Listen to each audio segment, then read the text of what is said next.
Welcome to week 2 of History 103. This is a week in which we tackled chapter 20, I believe. Yeah, chapter 20 on ideology. But if you have your book, and I wish you to go get it because we're going to look at a couple pages from the book, go look at page 606. It's actually in chapter 19, the chapter that's on the French Revolution, the very first chapter of the book, one we didn't read. But if you flip over to page, as I said, page 606 there, I'm going to talk a little bit about the French Revolution, and that map will become handy.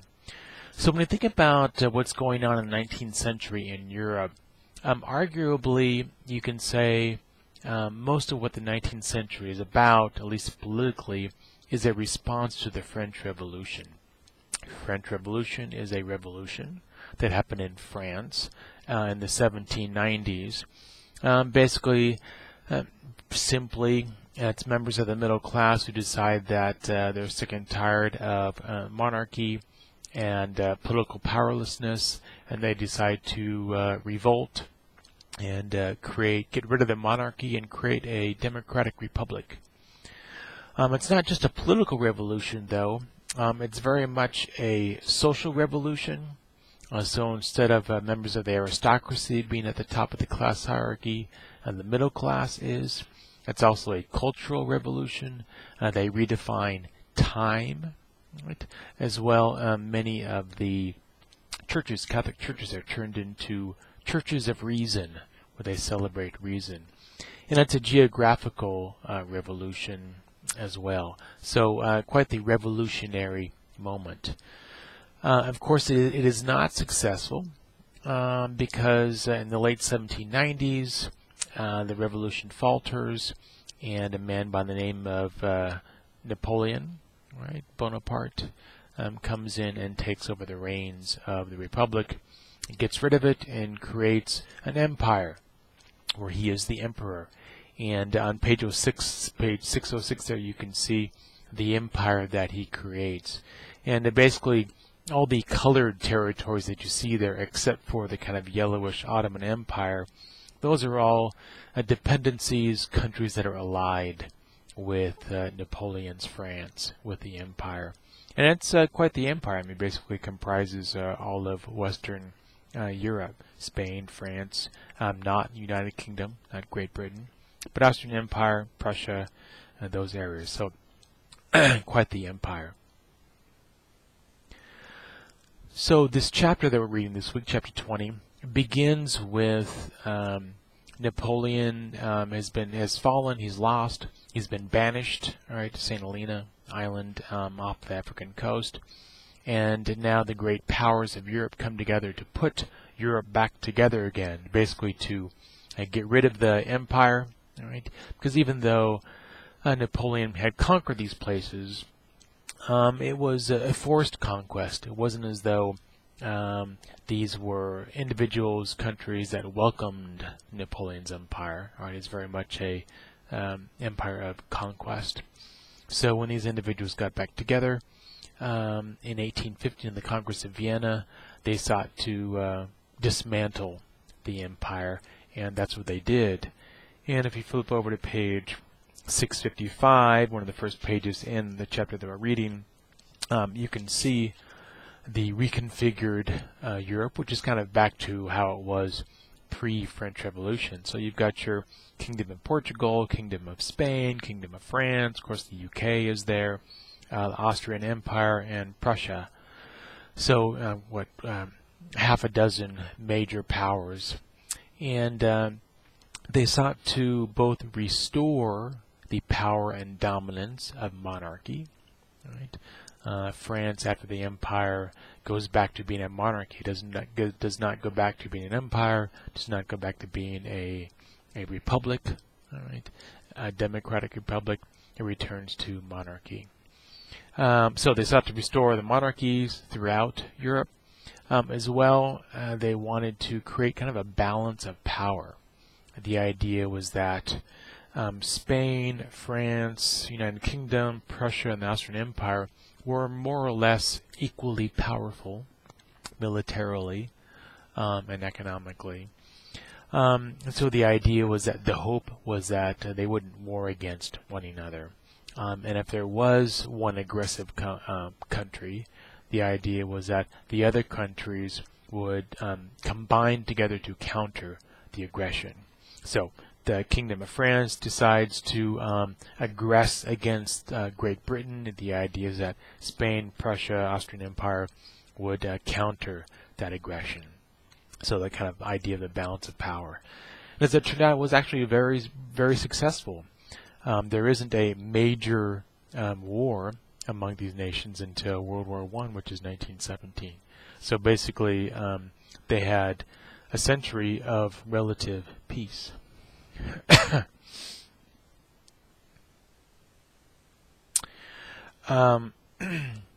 So that's kind of the Congress of Vienna idea. I mentioned earlier that idea that 19th century is very much about the response to the French Revolution. Who is going to rule? Is it going to be the aristocracy? Is it going to be the middle class? Is it going to be a monarchy? Is it going to be a republic, democratic republic? And this chapter covers various efforts by members of the middle class to forward the kind of revolutionary fervor of the French Revolution, but then they are met by conservative monarchist forces. So France revolts again in 1830, all right, and there is a republic for a short period of time, but then that falls back to a monarchy. The book talks about efforts in Great Britain, all right, to expand the franchise, to expand the vote, and that takes place. Slavery is abolished, and the seats in Parliament are redistributed more equally between rural areas and urban areas, and then North and South. The book talks about the Chartist movement. Right? So those 1930s reforms in Great Britain, they do expand the vote, but not such that every male, and we're not even talking about females here, but every male has the vote. All right. Chartists in Britain wanted to expand the vote such that there would be universal male suffrage, but that failed. So the idea is that tiny steps. All right. It's going to take the entire century before we see universal male suffrage, more or less throughout Europe, and then of course it's not going to be until the early 20th century and that we see women get the vote, begin to get the vote. The U.S. all right, is not immune to these sorts of forces as well too. In 1824, there were only 360,000 votes cast for the presidency. 16 years later, the election of 1840, 2.4 million votes were cast. So a six-fold increase in just a period of 16 years. And basically that was due to states, one by one, dropping the property requirement among males to vote. Right? So you didn't have to own a certain amount, which typically was, a home, a property, to vote. They got rid of that, so you didn't have to have that. Another thing to note, and flip over to page 658, just kind of keep in the back of your mind, what's going on in European colonies, right? Of course, Central and South America were colonies primarily of Spain and Portugal, and after that kind of fragmenting of Napoleon's empire, of the Congress of Vienna, where European powers got together and put Europe back together. Spain and Portugal's colonies did not come back together. Right? And so as you can see there on that map, in the 1810s and 20s is when we see Spain and Portugal really losing any kind of control they had over South America, and all those countries there, Brazil, Colombia, Venezuela, become independent entities. You can see in the northern part there are still 3 small colonies, right? But for the most part, after that Congress of Vienna, Spain and Portugal lose South America. So that's just a little precursor to that kind of first part.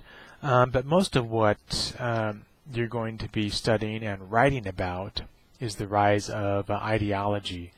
And the chapter talks about three ideologies: liberalism, conservatism, and socialism. I just want to talk just a little bit about each of those. When you think about liberalism, you really need to think about the impact of the Industrial Revolution on people, consciousness, society, politics. And as you learned last week, there's a massive increase in the number of the middle class that happens in the Industrial Revolution. Right, all those factory owners, all those factory foremen, all right, more individuals have money, are becoming wealthy, or at least members of the middle class. So they have the money to buy creature comforts, sofas and art and homes and those sorts of things, but they don't yet have the political power. They don't have access to political offices.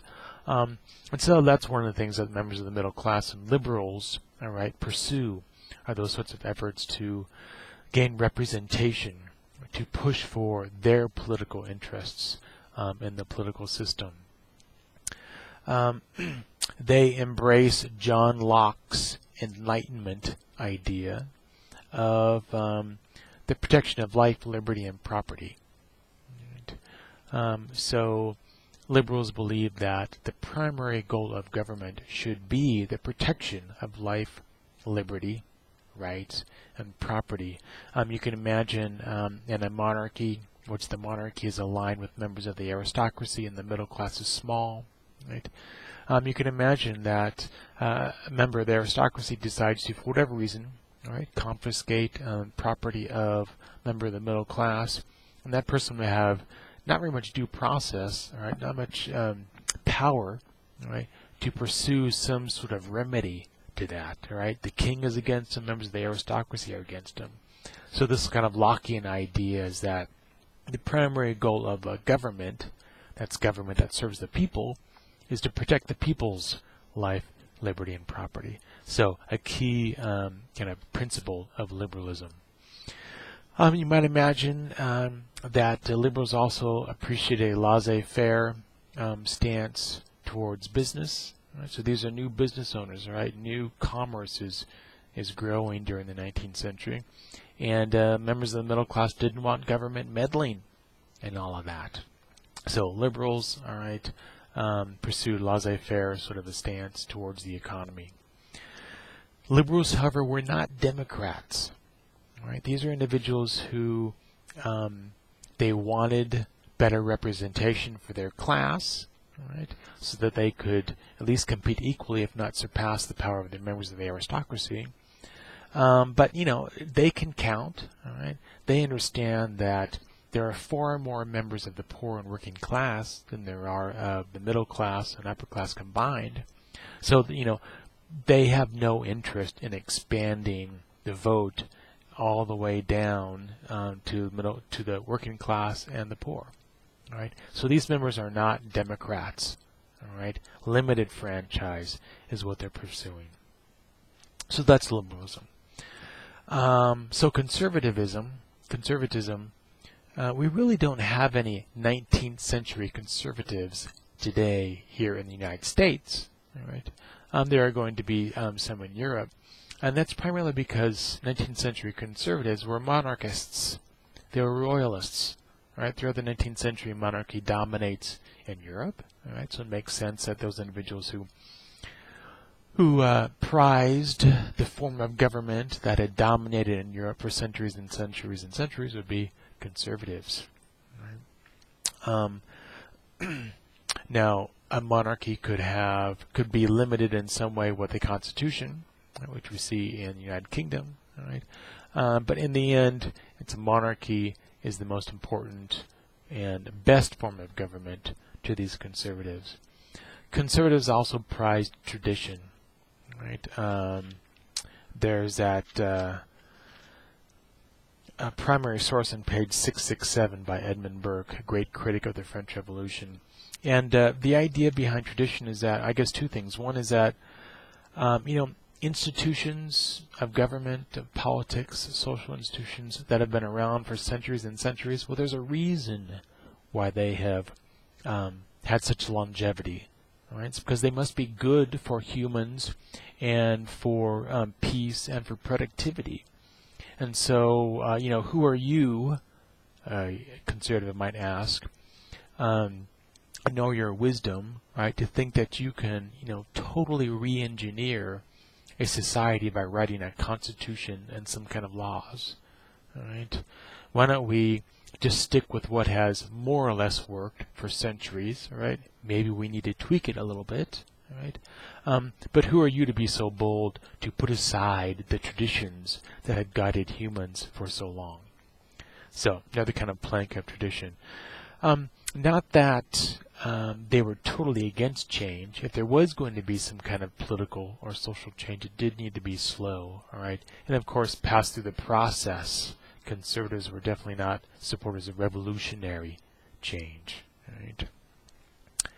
And then the last kind of ideology is socialism, which you'll learn about there.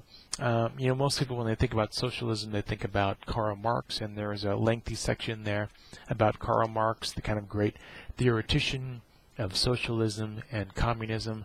But there's also a short section about the kind of the initial early Christian socialists, the utopians, individuals who really kind of put their money where their mouth was and decided that they were going to create utopian societies, right, based on socialist principles.